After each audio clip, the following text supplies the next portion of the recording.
সিংহ এবং একটি খরগোশের ছোট গল্প।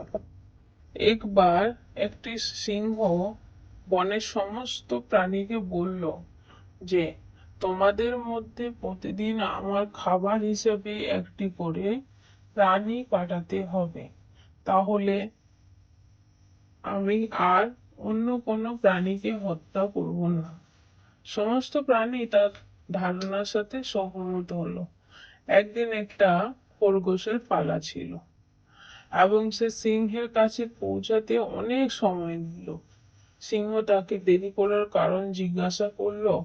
তখন খরগোশটি নাটক করে এবং দুঃখিত দুঃখিত ভাব নিয়ে বলল, মহাশয়, আরেকটা সিংহ যে নিজেকে জঙ্গলের রাজা বলে দাবি করে আমাকে থামালো এবং তিনি আপনার সঙ্গে দেখা করতে চেয়েছিল।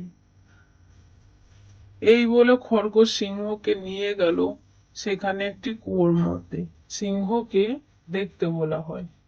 সেখানে তার নিজের প্রতিবিম্ব দেখে সিংহটি অন্য সিংহ ভেবে লাফ দিয়ে পড়ে এবং মারা যায়।